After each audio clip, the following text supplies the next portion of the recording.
Dear school owner, let me share a reminder with you. The quality of your school will never exceed the quality of your teachers. We've all heard this before, maybe even concluded it logically, but today I want us to go deeper into how we view and treat our teachers. Recently, I visited a school during the holiday. The building was massive, the environment, beautiful. My first reaction, mashallah. I thought working here must be exciting, rewarding for teachers. But as soon as I engaged one or two staff, my impression was shattered. The system was plagued with toxicity, bureaucracy, and misaligned processes. Staff engagement was at rock bottom, the lowest I've seen in 3 years. When I addressed the teachers, their faces told the whole story, exhausted, unmotivated, just going through the motions. I later shared an anonymous survey, and the results were disheartening. 90% said they don't feel valued at all, and most admitted they had no intention of staying the next year. I've seen this before. Another school with the state-of-art math technology, but a toxic culture. The result? 98% of staff resign at once. Here's the truth. One of the biggest challenges schools face is underutilized talent. Dr. Steve Covey said it beautifully. Consciously or unconsciously, people choose how much of themselves they will give to their work, depending on how they are viewed, treated, and on their opportunity to use all parts of their nature.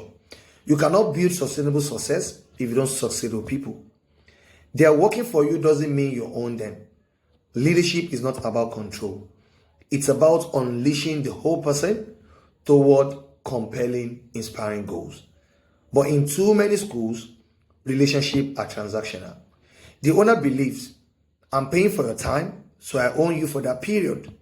Teachers then sign in the money, run the day on autopilot, and shut down completely once school closes. But here's the problem. You can buy people's hands, but you cannot buy their hearts. And when hearts are not engaged, fiscal absenteeism, low productivity, and mediocrity becomes the norm. Worse still, some owners abuse teachers in front of students, ridicule them in front of parents, throw them under the bus at any opportunity. But when you reduce everything to a paycheck, you kill purpose. When you see your teachers instead as volunteers you've invited into your mission, the relationship shifts. They are no longer working for you, they are working with you. And here's the funniest part. Schools like that will never attract top talent. Great educators, those who know their worth, won't give themselves to toxic environment. So for educators, my call to you is this. Work on yourself, invest in your personal and professional growth, know your worth, articulate your value. When teachers rise in worth and competence, owners will have no choice but to change or close their doors. And finally, let's be clear. Profitability does not mean neglecting teachers' welfare. When you understand the business of schooling, you realize teachers are not expenses.